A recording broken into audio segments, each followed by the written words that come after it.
بن حارثہ رضی اللہ تعالیٰ عنہ بڑے مقبول صحابہ میں ہیں. ایک مرتبہ سفر میں تجارت کی غرض سے جا رہے ہیں.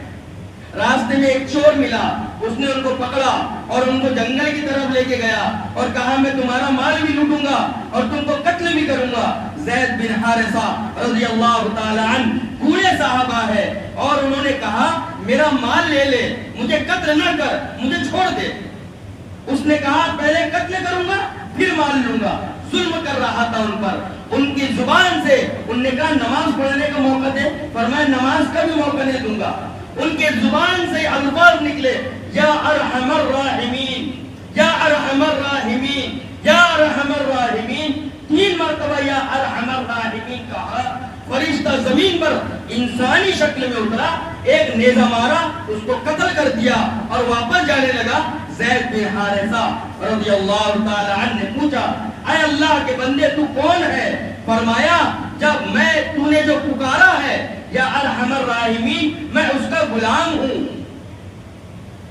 جب تو نے پہلی مرتبہ یا ارحم الراحمین کہا تو 7ویں آسمان میں ہلچل مچ گئی. جب دوسری مرتبہ کہا تو اللہ نے کہا اے میرے بندے, اے فرشتے, میرا بندہ زمین پر پریشان حال ہے, اس کی مدد کر. جب دوسرے تیسری مرتبہ یا ارحم الراحمین کہا, میں آسمان دنیا پر آیا اور زمین پر اترا, اس کو قتل کر دیا. معمولی بات ہے, کس سے کہانی نہیں ہے, واقعات لکھا ہے. سیرت النبی خلیل احمد سہارنپوری رحمت اللہ علیہ نے اپنے کتاب میں اس واقعے کو لکھا. یہ واقعہ محمد رسول اللہ صلی اللہ علیہ وسلم کو پہنچا. آپ صلی اللہ علیہ وسلم نے فرمایا مسکرا کر کہ زید بن حارثہ نے سچ کہا, سچ کہا. علامہ سہیلی رحمت اللہ علیہ نے اپنی روایت سے اس واقعے کو پیش کیا اور آگے اس کا جواب لکھا. اللہ کے نبی نے مسکرا کے فرمایا جو فرشتہ زید بن حارثہ کے بلانے سے زمین پر اترا ہے وہ قیامت تک اس زمین پر رہے گا.